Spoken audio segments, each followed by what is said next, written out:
Doctor Ambedkar हे शेतकरी नव्हते, तरीही पहिल्यांदा डॉक्टर बाबासाहेब आंबेडकरांनी शेतकऱ्यांचे प्रश्न विधिमंडळामध्ये मांडले, धरणं केले, आंदोलन केले, उपोषण केले. शेतकरी नसताना सुद्धा डॉक्टर बाबासाहेब आंबेडकरांना शेतकऱ्यांसंदर्भात एवढी कणव का होती?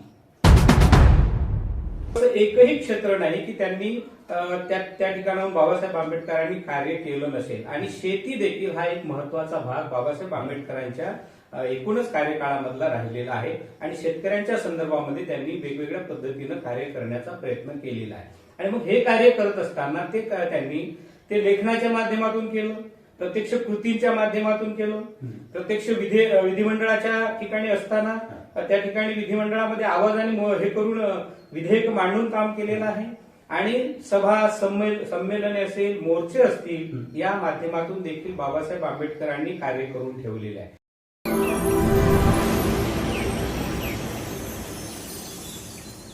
डॉक्टर बाबासाहेब आंबेडकर आणि भारतीय शेती सुधारणा हा त्यांचा दुर्लक्षित राहिलेला पण भारतासाठी, कृषी प्रधान देशासाठी अत्यंत महत्वाचा असलेला प्रश्न, आज आपण त्यावर चर्चा करूया.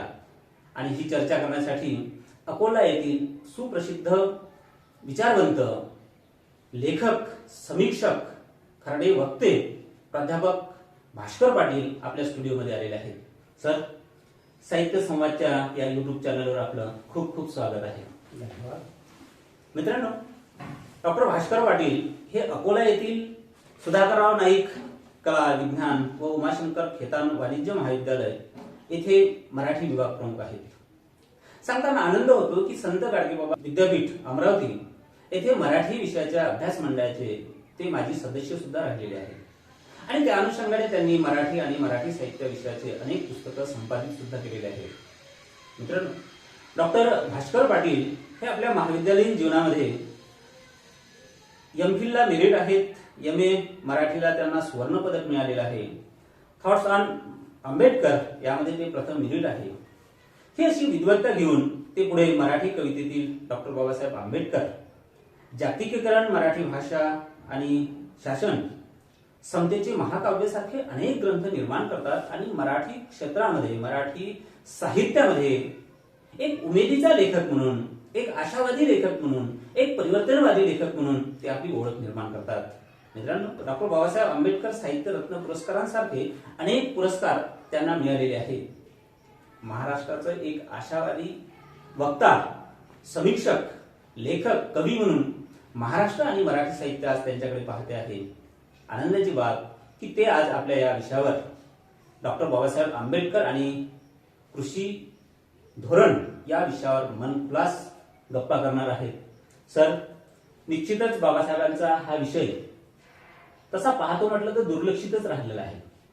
डॉक्टर बाबासाहेब आंबेडकरांनी शेतकऱ्यांसंदर्भात जे धोरण मांडलंय किंवा ज्या त्यांच्या समस्येची उकल केली ती त्या काळामध्ये किती महत्वाची होती त्याची थोडी प्रासंगिकता सांगा त्या काळाच्या संदर्भात. आताच आपण म्हटल्याप्रमाणे बाबासाहेब आंबेडकर हे शतपैलू व्यक्तिमत्व आहे. आणि बाबासाहेब आंबेडकरांच्या विविध पैलूंच्या संदर्भामध्ये सातत्यानं प्रकाश झोतात आलेले ते पैलू आहेत. अनेक वेगवेगळ्या अंगांनी अनेकांनी ते पैलू प्रकाश झोतात आणलेले आहेत. घटनातज्ञ असो, अर्थतज्ञ असो, की वेगवेगळ्या पद्धतीचे पैलू आहेत की बाबासाहेबांच्या जीवनाला अनेक घटक आहेत. परंतु असे काही मोठे पैलू आहेत की त्यातले काही पैलू हे बाबासाहेबांच्या संदर्भानं थोडेसे मागे पडले. आणि त्यातला हा कृषी विचारवंत बाबासाहेब आंबेडकर हा एक पैलू आपल्याला मानता येईल. बाबासाहेब आंबेडकरांनी त्या संदर्भातही काम केलेलंच आहे. आणि म्हणून कृषी संदर्भात काम करत असताना बाबासाहेब आंबेडकरांनी तत्कालामध्ये जे काही काम केलेलं आहे ते अत्यंत महत्वाचं काम आहे.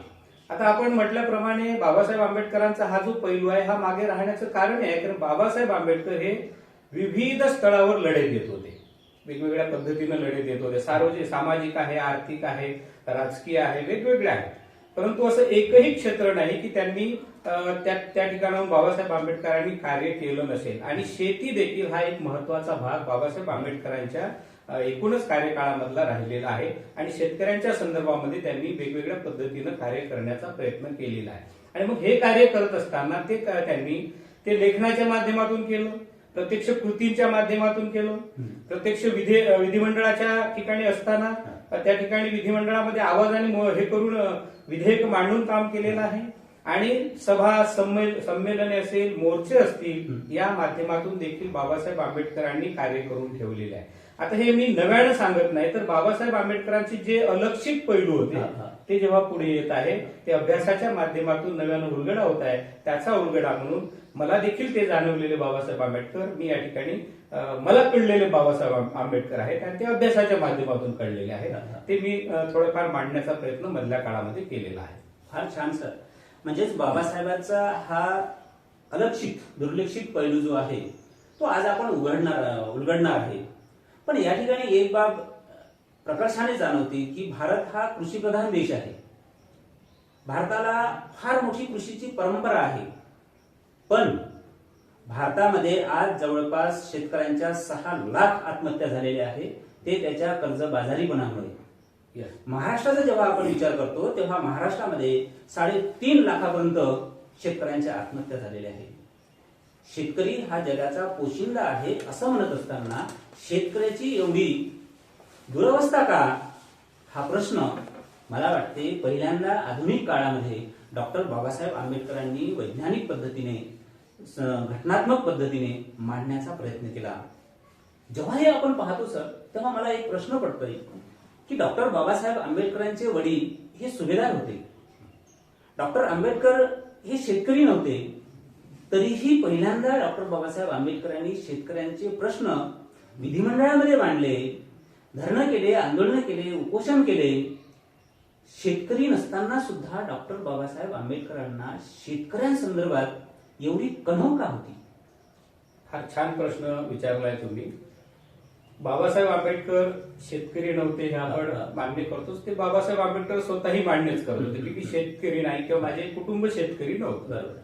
परंतु बाबासाहेब आंबेडकरांवरती ज्या महापुरुषांचा किंवा ज्या गुरूंचा प्रभाव आहे, आपल्याला माहितीच आहे की बाबासाहेब आंबेडकरांचे जे महत्वाचे गुरु आहेत तथागत बुद्ध आहे, त्यानंतर संत कबीर आहे आणि त्यानंतर आपण क्रांतिबा फुले यांना मानतो.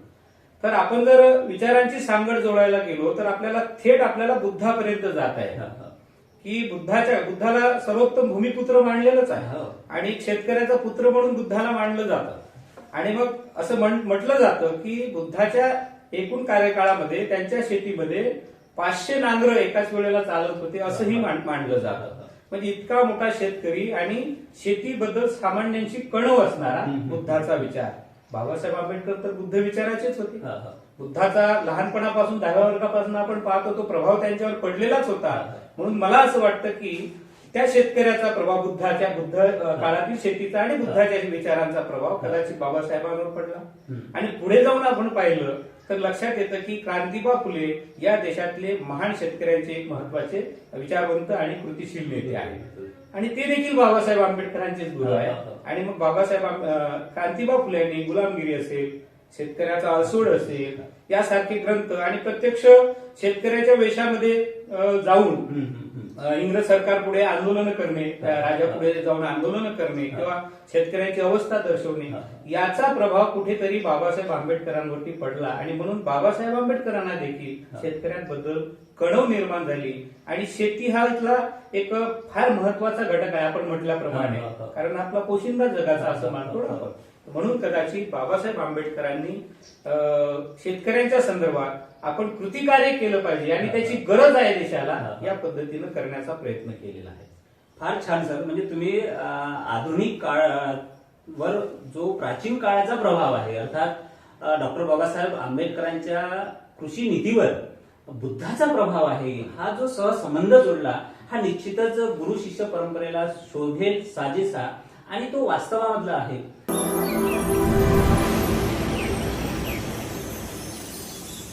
डॉक्टर बाबासाहेब आंबेडकरांनी जे काही आपल्या जीवनामध्ये संघर्ष केलेला आहे तो दलितांसाठी केलेला आहे, शेतकऱ्यांसाठी केलेला आहे, स्त्रियांसाठी केलेला आहे आणि एकूणच मानवी उत्थानासाठी केलेला आहे. पण जेव्हा डॉक्टर बाबासाहेब आंबेडकरांचा विधिमंडळामधला संघर्ष येतो तेव्हा प्रथम प्राधान्य शेतकऱ्यांना दिलं का? बरोबर आहे. म्हणजे बाबासाहेब आंबेडकर जेव्हा 1937च्या दरम्यान विधिमंडळामध्ये आहेत, त्यावेळेला बाबासाहेब आंबेडकरांनी विधिमंडळामध्ये हा. जो पहिला आवाज उठवलेला आहे तो शेतकऱ्यांच्या प्रश्नावरती उठवलेला आहे. हे रेकॉर्डेड आहे, म्हणजे आज संदर्भ आहेत त्याचे, म्हणजे आपण काही असं जवळचं सांगतो अशातला भाग नाही, ते संदर्भ आलेले आहेत जे अभ्यासक आपल्या पूर्वी होऊन गेलेले आहेत. डॉक्टर मुनगेकर सर असतील किंवा अर्थतज्ञ आपले डॉक्टर सुखदेव थोरात सर असतील, या सगळ्या मंडळींनी बाबासाहेब आंबेडकरांच्या ज्या विधिमंडळामधल्या कामाची जी पावती दिलेली आहे की पहिल्यांदा जो आवाज उठवला तो दलितांच्या प्रश्नावर नाही, तो शेतकऱ्यांच्या प्रश्नावर होता, हे त्यांनी त्या ठिकाणी नमूद केलेलं आहे. हा अत्यंत महत्वाचा तुम्ही संदर्भ सांगितलाय.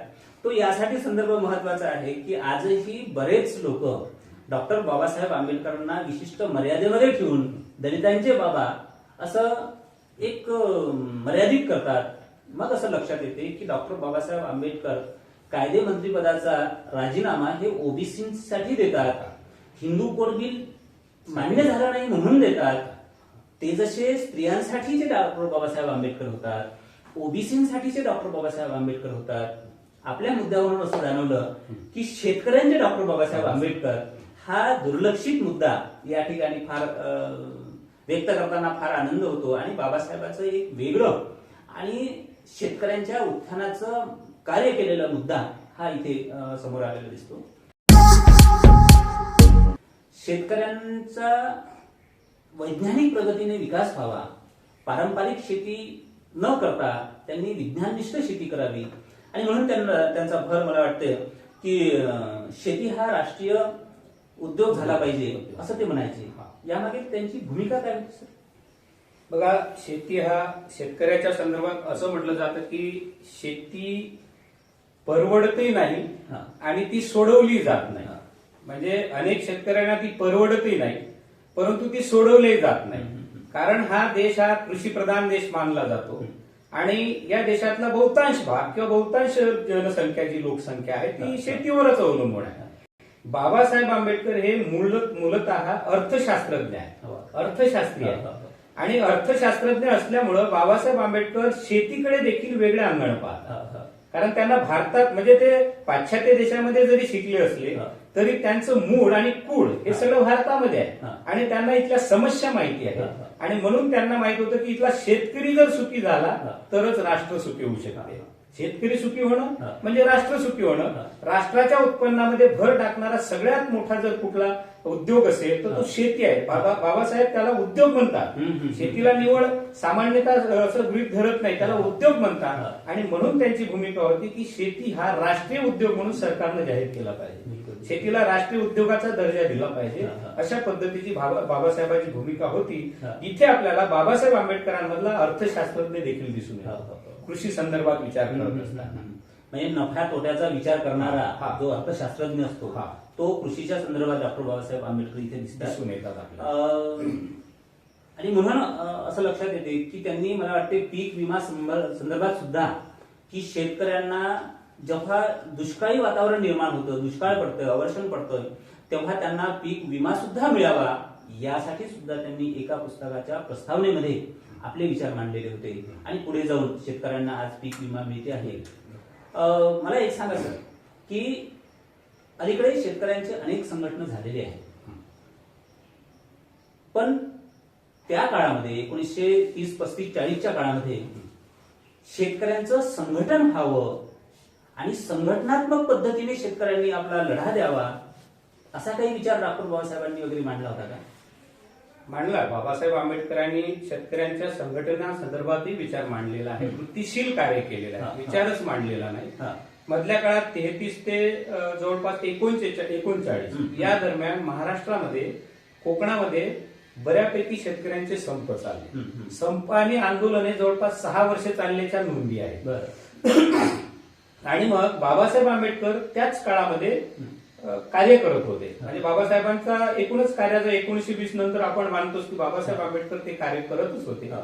आणि मग शेतकऱ्यांचे हे जे लढे दिसत आहेत ते हे समस्याग्रस्त शेतकरी आहेत आणि मग यांच्या बाजूने कुठल्या तरी नेतृत्वानं उभं झालं पाहिजे.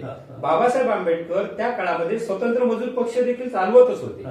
त्यांच्या जाहीरनामे वगैरे सगळे होतेच त्यावेळेला आणि म्हणून शेतकऱ्यांच्या बाजूने उभं राहण्यासाठी बाबासाहेब आंबेडकरांनी प्रत्यक्ष या आंदोलनामध्ये देखील उडी घेतलेली आहे. मग शेतकऱ्यांच्या सभा, हा. तिथं जिथं सभा होतील, कुठं आंदोलन होत असतील, तिथे जाऊन आपलं वक्तव्य करणे, त्यांना मार्गदर्शन करणे, अशा पद्धतीच्या क्रिया बाबासाहेब आंबेडकरांनी प्रत्यक्ष मैदानावर जाऊन देखील केलेल्या आहेत. म्हणजे बाबासाहेब आंबेडकरांनी निवड शेतकऱ्यांसंदर्भात लिहूनच ठेवलेलं नाही, तर त्या संदर्भात कृतीशील कार्य मैदानामध्ये उतरून कार्य करण्याचा प्रयत्न देखील बाबासाहेब आंबेडकरांनी केला. आता त्याचे अनेक संदर्भ आहेत, मग कृती वगैरे तो पुढे आपल्याला अनेक विचारात घेता येण्यासारखे आहे. तर बाबासाहेब आंबेडकरांनी शेतकऱ्यांसंदर्भात प्रत्यक्ष मैदानात जाऊन देखील लढे दिलेले आहेत, ही नोंद आपल्याला लक्षात घेण्यासारखी आहे. म्हणजेच डॉक्टर बाबासाहेब आंबेडकरांनी शेतकऱ्यांचं पुढारीपण केलं, नेतृत्व केलं आणि शेतकऱ्यांची संघटना असावी. मला असं वाटतं सर की शेतकऱ्यांची संघटनेसंदर्भात डॉक्टर बाबासाहेब आंबेडकरांचे एक वेगळाही विचार होता की यांचं जे संघटन कसं असावं शेतकऱ्यांचं, तर ते जातीविहीन असावं.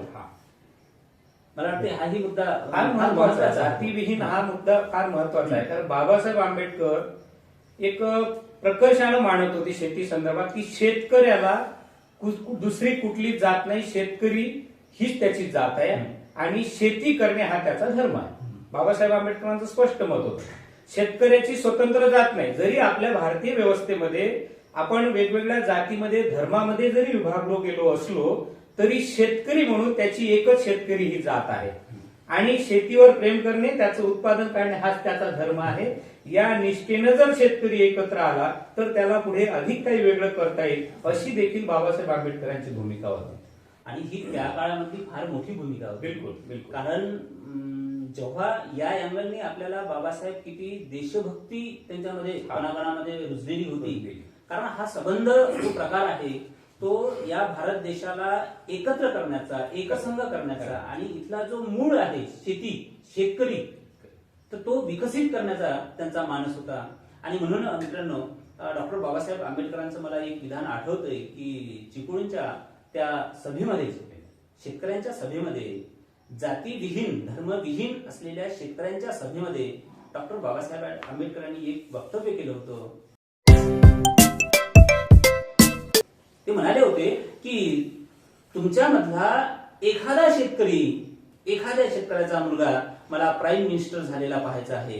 किती मोठं स्वप्न, फार मोठं, फार मोठं. शेतकरी हा एवढा मोठा व्हावा, शेतकऱ्याचा मुलगा एखादा प्राईम मिनिस्टर व्हावा, इथपर्यंतचा प्रवास डॉक्टर बाबासाहेब आंबेडकरांना अपेक्षित होता.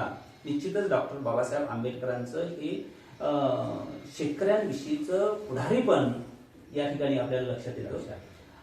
एक मला सांगा सर की डॉक्टर बाबासाहेब आंबेडकरांनी शेतकऱ्यांचा विकास व्हावा किंवा शेतकऱ्यांचे मुद्दे मांडावे, आपण जर म्हटलं की त्यांची प्रत्यक्षात कृतीशील कार्यक्रम केला. हे करत असताना त्यांनी आंदोलनं केलेली आहेत, त्यांनी विधिमंडळामध्ये प्रश्न मांडलेले आहेत, त्या प्रश्नाला रेटा लावलेला आहे. पण मला वाटते याच्यासोबतच समाजाला जागृत करण्यासाठी त्यांचं जनता हे पाक्षिक सुद्धा महत्वाचं ठरलेलं आहे. शेतकऱ्यांच्या उत्थानाच्या या मार्गामध्ये जनताची काय भूमिका होती? जनताची भूमिका ही समाज जागरणाचीच होती. आता थोडी मर्यादा त्या काळामध्ये आहे की समग्र शेतकऱ्यांपर्यंत जनता काही पोहोचलेलं नव्हतं. परंतु बाबासाहेब आंबेडकर जे लेखन करत होते ते समाज जागरणासाठीच करत होते आणि ते त्यांच्यापर्यंत जावं ही बाबासाहेब आंबेडकरांची भूमिका होती. आणि म्हणून जनतामधून देखील बाबासाहेब आंबेडकरांनी वेळोवेळी शेतकऱ्यांच्या संदर्भात वेगवेगळी सगळ्याच प्रकारचं लेखन केलेलं आहे, पण या पद्धतीचं देखील लेखन केलेलं आहे. शेतकऱ्यांना देखील जागृत करणारं लेखन केलेलं आहे. डॉक्टर बाबासाहेब आंबेडकरांनी जे प्रामुख्याने शेतकऱ्यांसंदर्भात धरणं केले किंवा आवाज उठवलाय तो मला वाटते खोती प्रश्न होता. हा खोती प्रश्न काय होता आणि खोती प्रश्नामुळे शेतकऱ्यांची काय अडचण होत होती? फार महत्वाचा प्रश्न आहे हा. बाबासाहेब आंबेडकरांच्या एकूण शेती संदर्भातील कृती कार्यांमध्ये जे काही महत्वाचे टप्पे आहेत त्यामध्ये खोतीचा प्रश्न हा अत्यंत गहन आणि ज्वलंत मानला जातो. खोती पद्धत हा प्रश्न अभ्यासकांच्या दृष्टीनं माहिती आहे की खोती म्हणजे नेमकं काय. आणि आजही खोत नावाचे आपल्याकडे महाराष्ट्रामध्ये खोत आडनाव असणारी मंडळी आपल्याला दिसून येतात. तर खोती पद्धती नष्ट व्हावी. आता नष्ट का व्हावी हा महत्वाचा प्रश्न आहे ना. खोती पद्धती नष्ट का व्हावी, तर खोत हा त्या काळामधला एक सुलतानच असतो, छळ करणारा, असं बाबासाहेब आंबेडकरांचं मत होतं. विशेषतः महाराष्ट्राच्या कोकणामध्ये खोती पद्धती अत्यंत जोरकसपणे होती आणि खोत हा त्या ठिकाणच्या शेतकऱ्यांना लुबाडणारा आहे. तो त्याचं शोषण करतो आहे, वेगवेगळ्या अंगाने शोषण करतो आहे. आणि खोती पद्धती, खोत हा जसा जन्माला एक खोत आला तर त्याच्या पुढच्या सगळ्या पिढ्या खोतच होत जाणार, अशा पद्धतीने ती प्रथा परंपरा निर्माण झाली होती. ही जी पारंपरिक प्रथा निर्माण झाली आहे आणि शेतकऱ्यांचं शोषण करणारी पद्धती आहे, यानं त्या भागामधला शेतकरी प्रचंड त्रस्त झाला होता. प्रचंड त्रस्त म्हणजे असं मानलं जातं की बाबासाहेब आंबेडकरांनीच आपल्या भाषणामध्ये मांडून ठेवलं की हे जे खोत आहेत कधी कधी या शेतकऱ्यांच्या घरच्या कोंबड्या वगैरे देखील उचलून घेऊन जात होते. म्हणजे इतक्या पद्धतीचं शोषण केलं जात होतं. इव्हन स्त्रियांच्या अब्रू संदर्भात सुद्धा इथपर्यंत खालच्या स्तरापर्यंत हे खोत जात होते. आणि जे काही त्यांच्याकडे वसुली केली जाते, महसुली आपण ज्याला म्हणतो, आजच्या परिभाषेमध्ये आपण त्याला वायदा म्हणतोय, टॅक्स वायदाही म्हटला जायचा, तर तो वसूल करत असताना कुठल्याही प्रकारची पावती त्यांना दिली जात नव्हती. मनमानी, मनमर्जी अशा पद्धतीनं खोतांनी तिथल्या शेतकऱ्यांवर प्रचंड अनन्वित असा अन्याय केला. हे बाबासाहेब आंबेडकरांपर्यंत पोहोचलं आणि कोकणामध्ये शेतकऱ्यांची लढाई सुरू झाली. म्हणून मग बाबासाहेब आंबेडकरांनी खोतीचा प्रश्न हा अत्यंत ज्वलंत प्रश्न असल्याचं मानून त्यावर आवाज उठवण्याचा प्रयत्न केला आणि विधिमंडळामध्ये देखील मग त्यावर आवाज उठवला. बाबासाहेब आंबेडकरांच्या स्वतंत्र मजूर पक्षाचे त्यावेळेला आमदार देखील होते, पक्ष देखील बळकट होता आणि या पक्षाच्या माध्यमातून खोती पद्धतीवर त्यांनी विधेयक मांडलं आणि खोती पद्धत नष्ट झाली पाहिजे. खोत हा शोषण करताच आहे, ती नष्ट झाली पाहिजे अशा पद्धतीचा प्रचंड आवाज उठवला. आणि 1938 मध्ये ही खोती पद्धत कायद्यानुसार नष्ट झाली. म्हणजे हे बाबासाहेब आंबेडकरांच्या आंदोलनाचं फलित आहे, यश आहे. पण बाबासाहेब आंबेडकरांनी या खोती पद्धत नष्ट झाल्यानंतर एक फार महत्वाचा मुद्दा मांडला. तो मला फार अत्यंत गरजेचा वाटतो. कारण खोत हा परंपरेनं खोत होता, त्याच्याकडे दुसरं मिळकतीचं कुठलं साधन नव्हतं. परंपरेनं खोत आला, त्याच्याकडे दुसरं मिळकतीचं साधन नाही. पण बाबासाहेब आंबेडकरांनी त्या बिलामध्ये हे देखील नमूद करायला सांगितलं की खोती नष्ट जरी झाली तरी खोतांच्या पुढच्या पिढ्यांना शासनानं पेन्शन देत राहावं, म्हणजे त्यांचं उपजीविकेचं साधन चालणार. म्हणजे हा इतका दूरदृष्टीचा विचार बाबासाहेब आंबेडकरांनी केला होता. खोती नष्ट झाली परंतु खोत नष्ट करायचा नाही, त्याचं जे शोषण होतं ते नष्ट करणे, हा जो समतावादी विचार आहे हा देखील बाबासाहेब आंबेडकर यासोबत मांडत होते. हा अत्यंत महत्वाचा मुद्दा तुम्ही सांगितलं सर, की एखाद्या गोष्टीला नकार देत असताना हे महापुरुष त्या जागी होकार ठेवतात. हा समाजामध्ये समता निर्माण करण्याचा अत्यंत महत्वाचा भाग आहे. आणि म्हणूनच असं वाटते की खोत नष्ट झाले म्हणजे त्यांच्यावर अन्याय झाला नाही, अन्याय करणे हा बाबासाहेबांचा धर्मच नव्हता. मला तर असं वाटते सर की डॉक्टर बाबासाहेब आंबेडकरांनी शेतकऱ्यांसंदर्भात एवढा बारीक पद्धतीने अभ्यास केला होता, अगदी अगदी सूक्ष्म, की ते म्हणायचे की शेती जर विकसित करायची असेल, शेतकऱ्याला जर समृद्ध करायचं असेल तर त्यांना मुबलक पाणी मिळालं पाहिजे. त्यासाठी त्यांनी धरणांची सोय केली होती. मला वाटते 15 धरणांच्या ब्लू प्रिंट बाबासाहेबांकडे तयार होत्या. शेतकऱ्यांना स्वस्त प्रकारची वीज मिळावी यासाठीही त्यांनी वीज निर्माण करण्याचं त्यांचाही विचार, त्यांची भूमिका ती होती. हे सगळ्या पद्धतीने, ज्या पद्धतीने महात्मा फुलेंनी नळ्यावर तोट्या लावाव्या एवढा बारीक विचार केला, त्या पद्धतीने बाबासाहेबांनी केलेला आहे. बाबासाहेबांचं शेतसाऱ्या संदर्भात, म्हणजे शेतकरी हा विकसित झाला पाहिजे या संदर्भात बाबासाहेबांनी शेतसाऱ्या संदर्भात जो विचार मांडला तोही थोडा उलगडून दाखवा सर.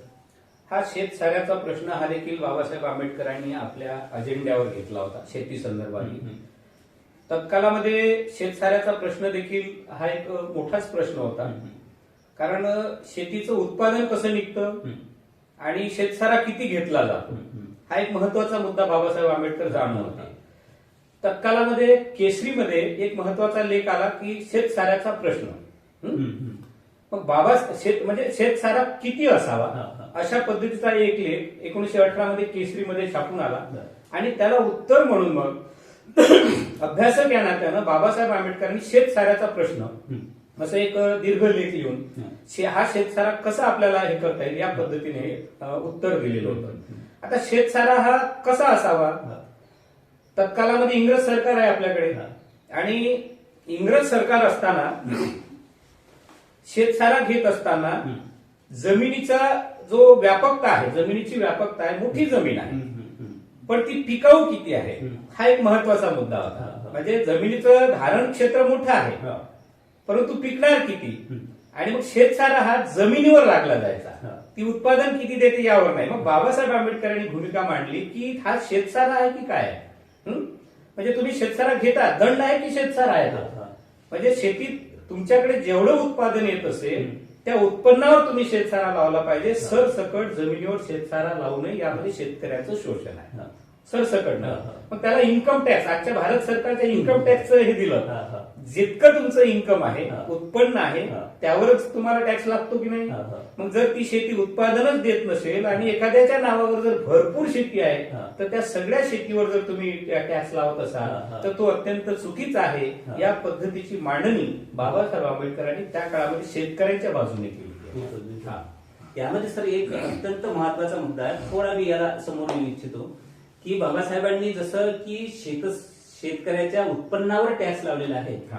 तर मग सरकारचं नुकसान सुद्धा होऊ नये हा. हा. म्हणून मग जे अधिक साधारण शेतकरी आहे, ज्यांचं अधिक उत्पन्न आहे, बिलकुल. जसं की अलीकडे प्राध्यापकाचं उत्पन्न जास्त आहे, तर 30% टॅक्स लावला हा. जातो. हा. तर त्या काळामध्ये बाबासाहेबांनी ही सुद्धा सूचना सांगितली सांगितली. होती की ज्यांचं उत्पादन जास्त आहे त्याच्यावर जास्त टॅक्स आकारा, म्हणजे सरकारचं नुकसान सुद्धा होणार नाही. असं दोन्ही पद्धतीने समतोल समतोल समतोल राखण्याचा प्रयत्न डॉक्टर बाबासाहेब आंबेडकर करतात. सर, भारतीय शेतकऱ्यांकडे फार कमी शेती आहे, कुणाकडे 2, 4, 5 एकर शेती असेल. पाश्चात्य देशांमध्ये मला वाटते एकत्रित पद्धतीने शेती केल्या जाते, फ्रान्स पण- वगैरे ठिकाणी. हा हा हा पण भारतामध्ये मात्र कमी हे आहे. आणि त्याच्यामध्येही लोकसंख्या वाढ आणि शेतीचं कमी होणं हा त्यांनी एक विचार मांडलेला आहे. अशा वेळेस शेतकरी हा सबळ व्हावा, शेतकरी हा विकसित व्हावा, यासाठी त्यांनी एक सहकार शेतीचा मुद्दा मांडलेला आहे. अगदी बरोबर. तो थोडा काय आहे सर? तर सहकारी शेती हा एक महत्वाचा मुद्दा बाबासाहेब आंबेडकरांनी आपल्या एकूणच शेती संदर्भातील विचारामध्ये मांडलेला आहे. तत्कालामध्ये अँडरसन नावाचे एक इंग्रज अधिकारी होते. हा. त्यांनी आता इंग्रज सरकारचं सगळी सत्ता शासन असल्यामुळे हा. त्यांनी इथे जे आपल्या परंपरेनं शेतीचं जे तुकड्यांमध्ये विभाजन होत होतं, हा. हा. तर याला त्यांनी विरोध केला होता. हा. असं इंग्रज सरकारनं, कारण त्यांना उत्पादन पाहिजे होतं, कारण इथून तिथे त्यांना माल घेऊन जायचा होता. हा. त्या अँडरसन नावाच्या अधिकाऱ्यानं शेतीच्या तुकड्यांना विरोध करता शेती एकसंगच राहावी, म्हणजे जास्तीत जास्त उत्पादन आपल्याला मिळेल, हा. आपल्या शासनाला मिळेल, हा. अशी त्यांची भूमिका होती. परंतु बाबासाहेब आंबेडकरांनी या विधेयकाला कडाडून विरोध केला. बर. बाबासाहेब आंबेडकरांनी शेतीच्या तुकड्यांचं समर्थन केलं. शेतीचे तुकडे असावेतच, कारण भारतीय परंपरेनं वारसा हक्क चालतो, तर शेतीचं विभाजन होणंच आहे, अटळ आहे. कारण प्रत्येक माणसाला वाटतं की मी भूमी नसण्यापेक्षा माझ्या नावे तरी 1 एकरचा का होईना, 2 एकरचा का होईना तुकडा असावा, ही प्रत्येकाची भूमिका असते. आणि म्हणून बाबासाहेब आंबेडकरांनी शेतीच्या तुकड्यांचं समर्थन केलं, परंतु तुकड्यांचं समर्थन करत असताना सहकारी शेतीचा एक नवा उपाय त्यावर सुचवला. तर काय तो उपाय होता बाबासाहेब आंबेडकर? सहकारी शेतीची त्यांनी एक व्याख्याच केली होती की ज्यांच्याकडे लहान शेती आहे, एकसंघ शेती आहे, परंतु ती विभाजित झालेली आहे, परंपरेनं वारसा हक्कानं जर विभाजित झालेली असेल, तर त्या सगळ्या शेतकऱ्यांनी आपले मालकी हक्क शाबूत ठेवून ती जी एकसंघ जमीन आहे ती सामूहिकपणे कसावी, सहकारी क्षेत्रानं, म्हणजे एकमेकांना सहकार्य करून कसावी, म्हणजे त्यामध्ये कुठल्याही प्रकारचा मध्ये धुरा येणार नाही, म्हणजे ते उत्पादनाची क्षमता वाढेल, अशा पद्धतीची एक सहकारी शेतीची संकल्पना बाबासाहेब आंबेडकरांनी त्यावेळेला मांडली होती. तर बाबासाहेब आंबेडकरांचा हा विचार दूरदृष्टीचा होता. म्हणजे त्या अर्थानं जर आपण विचार केला तर या शेतकऱ्यांमध्ये देखील एकोपा राहील, भांडण तंटा होणार नाही धुऱ्याच्या माध्यमातून, त्याची शेती त्याच्याच नावावर राहील, हा देखील एक महत्वाचा मुद्दा, आणि राष्ट्राला देखील त्यामधून उत्पादन मिळेल, हा देखील एक दूरदृष्टीचा विचार बाबासाहेब आंबेडकरांनी त्या ठिकाणी मांडला होता. ही सहकारी शेतीची अत्यंत महत्वाची संकल्पना आहे. पुढे जाऊन जर आपण विचार केला तर आज शासन उन्नत शेती, गट शेती ह्या ज्या संकल्पना 2017 नंतर आपल्याकडे आलेल्या आहेत, त्या बाबासाहेब आंबेडकरांनी त्या काळामध्ये सहकारी शेती किंवा सामुदायिक शेती याचं जे बीज रोवून ठेवलेलं आहे, त्याचंच फलित म्हणून पण नाव बदलून त्याला सहकारी शेती किंवा सामुदायिक शेती बाबासाहेब आंबेडकरांनी म्हटलं ते नाही म्हणणार ते, त्याला उन्नत शेती म्हणणार, त्याला गट शेती म्हणणार, पण अर्थ मात्र तोच आहे जो बाबासाहेब आंबेडकरांनी तत्कालामध्ये सांगितला आणि त्याच ते उपयोजन आहे. सरकारने मग कोणतेही सरकार असो, अशा सर्वच सरकारने बाबासाहेबांनी मांडलेल्या बऱ्याच योजना त्यावेळेस मान्य न करता आज त्या टप्प्याटप्प्याने मान्य करतायत. मग बाबासाहेब प्राथमिक शिक्षण हे सक्तीचं करावं, अगदी. हा अलीकडे आरटीआयचा तो कायदा झालेला कायदा आहे. झालेला आहे. त्यानंतर मग तुम्ही हे म्हणताय पीक विमा झालेला विमा आलेला आहे. आहे. हं? तिकडे प्रेग्नन्सी पिरियडला ते जे हा, सुट्टे आले, मुलांना सुट्ट्यांचं हं? धोरण आहे. तो पिरियड आले ते आलेला आहे. म्हणजे बाबासाहेबांनी जो दृष्टीपणा दाखवलेला आहे तो त्या काळात जरी त्याच्यावर अंमल केला नसला तरी आज बाबासाहेबांचंच धोरण सरकार राबवत आहे. या अर्थाने बाबासाहेब आधुनिक भारताचा पाया रचणारे अगदी अगदी निश्चितच होतात. हे बाबासाहेबांचं दृष्टिकोन या ठिकाणी आपण अधोरेखित केलं पाहिजे. सर, मला या ठिकाणी एक आणखी सांगा, बाबासाहेबांचा प्रत्येक माणसासंदर्भात, त्या विभागासंदर्भात, त्या व्यवसायासंदर्भात अत्यंत बारीक, सूक्ष्म आणि दूरदृष्टीचा दृष्टिकोन होता. त्यांनी एक सामुदायिक शेती हा सुद्धा एक विचार मांडलेला आहे. तो विचार काय आहे सर?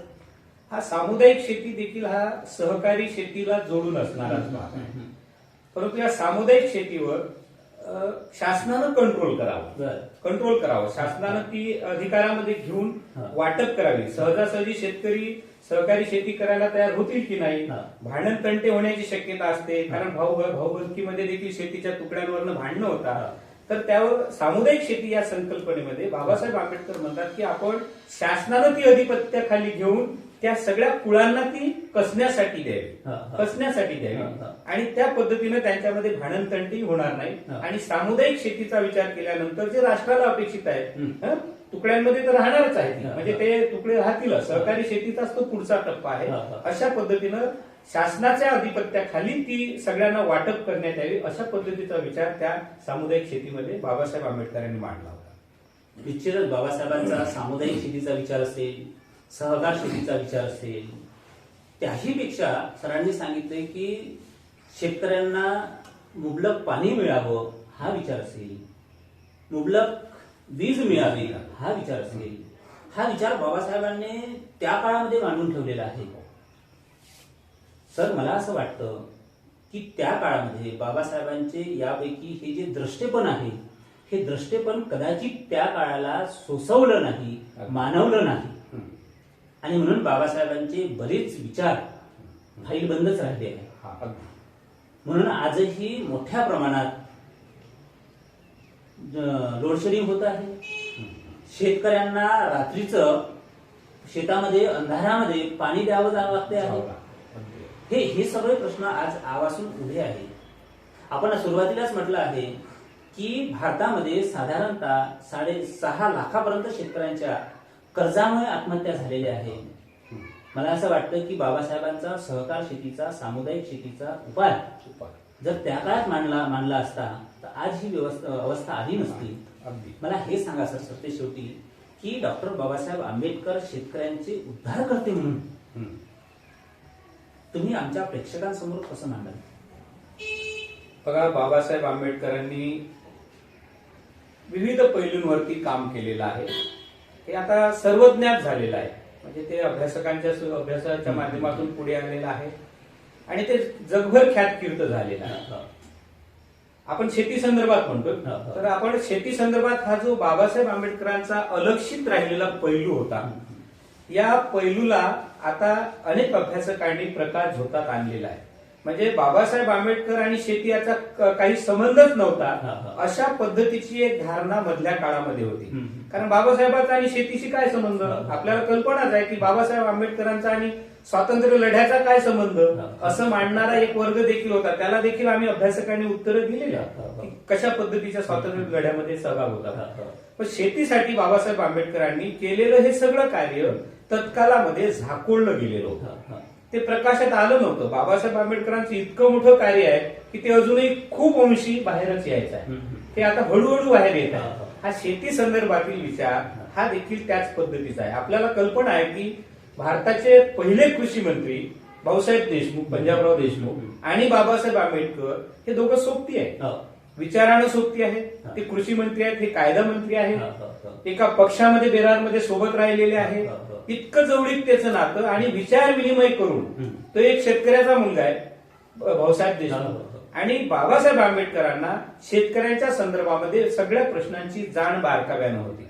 कारण ते एखाद्या एसी रूम मध्ये म्हणा किंवा कुठल्या तरी बंगल्यामध्ये बसून काही दृष्टिकोन बघत नव्हते, ते प्रत्यक्ष मैदानात जात होते, शेतकऱ्यांच्या समस्या जाणत होते, आणि म्हणून भारतामधल्या शेतकऱ्यांचे काय प्रश्न आहेत हे बाबासाहेब आंबेडकरांना चांगले जाणले होते. आणि म्हणूनच 1918 पासून 1918 म्हणजे बाबासाहेब आंबेडकर तेव्हा विद्यार्थी दशेमध्ये आहे. The small holdings and their remedies म्हणजे लहान धारण क्षेत्रे आणि त्यावरील उपाययोजना हा शोध निबंध त्यांनी लिहिला. म्हणजे भारताच्या शेती समस्येवर 18 मध्ये बाबासाहेब आंबेडकर काम करतात, आणि नंतर आल्यानंतर प्रत्यक्ष कृती कार्य करतात. यातून बाबासाहेब आंबेडकरांचा आपल्याला शेती संदर्भातील विचार आपल्याला वेगळे दिसून येतात. मग आपण सामुदायिक शेतीचा विचार केला, ज्याचं फार महत्वाचा घटक आहे, किंवा सहकारी शेतीचा केला. खोती पद्धत नष्ट करणे म्हणजे कितीतरी शेतकऱ्यांना समाधान मिळवून देणे. म्हणजे इव्हन खोती पद्धतीबद्दल बोलताना मी एक मुद्दा राहून गेला सांगायचा, की काही खोतांचे त्या शेतकऱ्यांनी खून पाडलेले आहेत, खून पाडलेले आहेत. आणि हे बाबासाहेब आंबेडकरांसारख्या माणसाला असंही झालं, हा चुकीची गोष्ट आहे ना. कोणाचा खून करून रक्ताचा एकही थेंब न सांडता त्यांना अपेक्षित आहे सगळं जीवनमान, लोकशाही वगैरे. तर ते बाबासाहेब आंबेडकरांना असंही झालं होतं, आणि म्हणून तो जो विधिमंडळामध्ये आवाज उठवला, आणि मग म्हणजे विधिमंडळामध्ये बिल पास व्हावं लागलं, म्हणजे खून देखील होऊ नये, म्हणजे शेतकऱ्यांचे खोतांचा खून होऊ नये हे देखील बाबासाहेब आंबेडकरांना अपेक्षित होतं. कारण सामंजस्यानं सगळ्या गोष्टी सुटाव्या इतका आधुनिक विचार बाबासाहेब आंबेडकर खोती संदर्भातही करत होते. आपण जो मुद्दा मांडला इरिगेशनच्या संदर्भातला आहे, विजेच्या संदर्भात आहे, बाबासाहेब आंबेडकरांच्या पक्षांच्या जाहीरनाम्यामध्ये हे सगळे मुद्दे आलेले आहेत. जाहीरनामाच तो त्या पद्धतीचा असतो. बाबासाहेब आंबेडकर तर हे म्हणत होते की शेतकऱ्यांना सूट देणे हे जर सरकारला गरजेचं असेल तर ती सूट दिलीच पाहिजे, ती दिलीच पाहिजे. जिथे तुम्हाला सूट द्यायची असेल, मग विजेमध्ये असेल, कुठल्या टॅक्समध्ये असेल, तर ते देणं गरजेचं आहे. तरच भारताची शेती राष्ट्रीय शेती होऊ शकते. अशा पद्धतीचा विचार देखील बाबासाहेब आंबेडकरांनी मांडलेला आहे. हे वेगवेगळ्या पैलूंच्या अंगाने आपल्याला बाबासाहेब आंबेडकरांचे शेती संदर्भातील विचार लक्षात घेता येऊ शकतात. भारतीय शेती आणि डॉक्टर बाबासाहेब आंबेडकर एकूणच भारतीय शेतीमध्ये, भारतीय शेतकऱ्यांच्या सबलीकरणामध्ये डॉक्टर बाबासाहेबांचं दृष्टिकोन कशा पद्धतीने त्या काळात त्यांनी वर्णन केलेलं आहे. आणि आज जर ते लागू झालं असतं तर निश्चितच इथला शेतकरी समृद्ध झाला असता, असा सूर एकूणच आपल्या मुलाखतीचा होता. सर, आम्हाला फार आनंद आहे की डॉक्टर बाबासाहेबांचा हा शेतीविषयक अलक्षित विचार आपण अत्यंत अभ्यासपूर्ण रीतीने, संयमाने आणि बाबासाहेबांची ही दूरदृष्टी अत्यंत वेधकपणे आमच्या प्रेक्षकांपर्यंत पोहोचवली. त्यामुळे प्रेक्षकांना डॉक्टर बाबासाहेब आंबेडकर हे कृषीतज्ञ होते, शेतकऱ्यांचा ध्यास घेणारे होते, शेतकऱ्यांचा विकास साधणारे होते, हेही लक्षात आलं असेल. सर, साहित्य संवादच्या या युट्यूब चॅनलवर आपण आलात आणि आपली अभ्यासपूर्ण मांडणी प्रेक्षकांसमोर आपण व्यक्त केली, त्याबद्दल आपले खूप खूप धन्यवाद. धन्यवाद.